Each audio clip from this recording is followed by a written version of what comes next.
Break के बाद रुक करेंगे गुजरात बुलेटिन की ओर, जिसमें बात होगी बिलीमोरा की, जहां गढ़देवी नगर पालिका के वार्ड नंबर 1 और 4 के लिए आज मतदान प्रक्रिया शांतिपूर्ण माहौल में संपन्न हुई। साथ ही बात होगी डेडियापाड़ा की, जहां फुलसर दुधार रोड के मुद्दे पर लोगों ने चुनाव का बॉयकॉट कर दिया। ऐसी तमाम खबरों पर विस्तार से डालेंगे नजर। खबर बिलीमोरा से है, जहां नवसारी जिले की गढ़देवी नगर पालिका के वार्ड नंबर 1 और 4 के लिए आज मतदान प्रक्रिया शांतिपूर्ण माहौल से संपन्न हुई। सुबह से ही मतदाताओं में उत्साह देखा गया और बड़ी संख्या में लोगों ने अपने मताधिकार का उपयोग किया। वहीं वार्ड नंबर 1 और 4 से भारतीय जनता पार्टी के प्रत्याशी नीलेश भाई शर्मा और राजेश भाई पटेल ने नामांकन दाखिल किया था। इनके खिलाफ जयेश भाई ढिम्मर ने निर्दलीय उम्मीदवार के रूप में चुनाव लड़ा। वहीं कांग्रेस प्रत्याशियों द्वारा समय पर मैंडेट न पहुंचाने के कारण गढ़देवी नगर पालिका की 22 सीटों पर भाजपा के उम्मीदवार पहले ही निर्विरोध विजयी घोषित हो चुके हैं। इससे भाजपा खेमे में उत्साह का माहौल है। वहीं 2 वार्डों में मुकाबला मुख्य रूप से भाजपा उम्मीदवारों और निर्दलीय प्रत्याशी के बीच रहा। पुलिस प्रशासन द्वारा सुरक्षा के कड़े इंतजाम किए गए थे, जिसके चलते मतदान प्रक्रिया शांतिपूर्ण ढंग से पूरी हुई।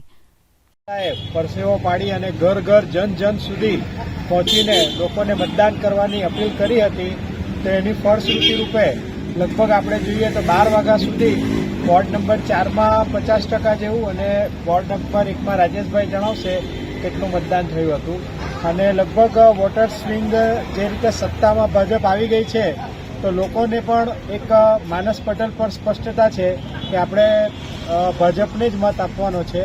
તો એ રીતે લોકોમાં જે રીતે આપણે ઉત્સાહ જોઈ રહ્યા છે, તો ખૂબ સારું પરિણામ ભાજપ તરફી બંને સીટ પર આવશે એવો અમને સંપૂર્ણ વિશ્વાસ છે। ગંદેવી નગરપાલિકાની જે 2 વોર્ડની જે ચૂંટણી છે, તેમાં સવારથી આજે જોઈએ તો એટલો લોકોને વોટર્સોને ઉત્સાહ અને આનંદ છે કે મોટેભાગે ભારતીય જનતા પક્ષ તરફ એમનું વલણ રહ્યું છે એવું લાગે છે। અને અપક્ષ જે છે તેમનું કોઈ વજૂદ નથી એવું લાગે છે। કદાચ મારા ધારો પર એમની ડિપોઝિટ પર જશે એવું લાગે છે। અને ગંદેવીના વિકાસ માટે બંને સીટ આ જે છે તે ગંદેવીની જનતાએ મન બનાવી દીધું છે કે ભાઈ વિકાસનો મત આપવો, અને તે વિકાસનો મત આપીને આજે જે ઉત્સાહ જે એમના વચ્ચે મતદાન કરી રહ્યા છે એ બદલ ખરેખર અમે ગંદેવી આપના માધ્યમથી ગંદેવીની જનતાને સમગ્ર અમે એમને ખૂબ ખૂબ આભાર માનીએ છીએ। અને અવાર પછી 28 તારીખનું રિઝલ્ટ આવે ત્યારે આપ સૌ જોશો કે ગંદેવીની આ બંને સીટ પર પક્ષની ડિપોઝિટ પર જશે એવી આશા રાખીએ છીએ। ગણદેવી નગરપાલિકાની જે 24 સીટ છે, એ 24 સીટ અગર ભારતીય જનતા પાર્ટી જીતે છે, તો અગાઉની રણનીતિ શું, વિકાસનું શું તમે કાર્ય બાકી છે તે પૂરું કરવા માંગો છો? સૌથી પહેલો જે છે રેલવેનો જે સરા લાઇનનો જે બ્રિજ છે તે સૌથી પહેલું પ્રાધાન્ય, કારણ કે પાણી ભરાઈ જાય એ બાબતે બીજા ઘણા વિકાસના કામો છે, તે બાબતે શું કહેવું છે? રેલવેનું જે ગરનાળાનું જે કામ છે તેમની ફાઇલ ગાંધીનગર દિલ્હી લગી પહોંચી ગયેલી છે, અને તે અમારા ધારાસભ્ય અને અમારા સાંસદ શ્રી CR પાટીલ સાહેબ અને નરેશભાઈ ધારાસભ્ય થકી એમનું કામ ખૂબ ઝડપી એ ફાઇલ અગાડી વધી રહી છે। અને ટૂંકા ગાળામાં એ રેલવેનું ગરનાળાનું પણ પ્રોબ્લેમ સોલ્વ થઈ જશે। અને આવનારા ચોમાસામાં એ ગંદેવીની જનતાને કદાચ મારા ધારો પ્રમાણે કોઈ એને મુશ્કેલી ન પડે એવી અમે આશા રાખીએ છીએ। ગણદેવીનો એસટી ડેપો વર્ષોથી અંદર છે અને જર્જરિત છે, એનું કંઈ બાંધકામ કે એનું કંઈ અંદર સુવિધા નથી। એ ભૂતકાળમાં એવું સાંભળવામાં આવેલું કે એ ડેપો બહાર 4 રસ્તા ઉપર જવાનું છે, એ બાબતે શું કહેવું છે? ગંદેવી ડેપોની જગ્યા ફળવાઈ ગયેલી છે। ગંદેવીના ડેપો માટે એ જગ્યા પણ મંજૂર થયેલી છે। થોડી ઘણી ટેકનિકલ ખામીના કારણે એક ગૂંચમાં પડ્યો, પણ અમે અમારા ધારાસભ્ય અને માજી અમારા સાંસદજી એમના સહયોગથી અમે એમને પણ આગળ વધારીને ગંદેવીમાં એ ડેપો અંદર જશે એવી આશા રાખીએ છીએ। ગણદેવી નગરપાલિકાના માજી પ્રમુખ તરીકે તમે કાર્યકાળ પૂરો કર્યો અને જે વિકાસના કામો કર્યા, એમાં જે બાકી કામો છે જે મહત્વના, તેના અંગે શું કહેવું છે તમારે? આગામી દિવસમાં સ્થાનિક સ્વરાજની ચૂંટણીમાં ગણદેવી નગરપાલિકામાં લોકનો જે સાથ સહકાર છે તેમાં 22 સીટ તો અમારી બિનહરીફ થઈ।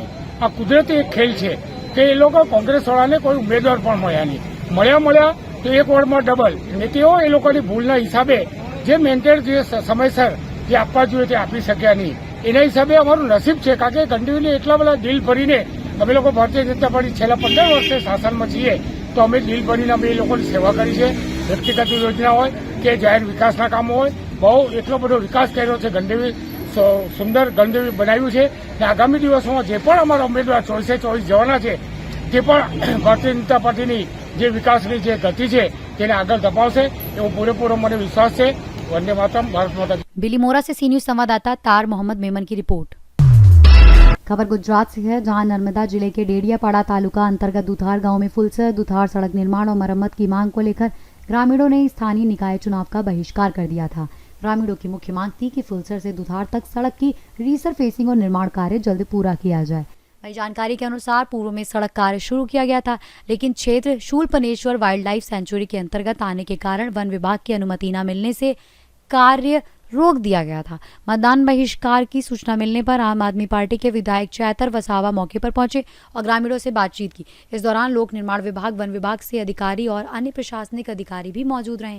बैठक में अधिकारियों ने लिखित आश्वासन दिया कि सड़क कार्य के लिए आवश्यक वन्य जीव मंजूरी और संयुक्त सर्वे की प्रक्रिया पूरी की जा रही है और ये सभी स्वीकृतियां मिलने के बाद लगभग 1 महीने के भीतर डामर सड़क का कार्य शुरू कर दिया जाएगा। लिखित आश्वासन मिलने के बाद ग्रामीणों ने अपना मतदान बहिष्कार समाप्त कर दिया और मतदान प्रक्रिया पुनः शुरू हो गई। गुजरात से सी न्यूज संवाददाता साबिर मेमन की रिपोर्ट। गुजरात बुलेटिन में फिलहाल के लिए इतना ही। देश दुनिया की बाकी खबरों को जानने के लिए देखते रहिए सी न्यूज भारत।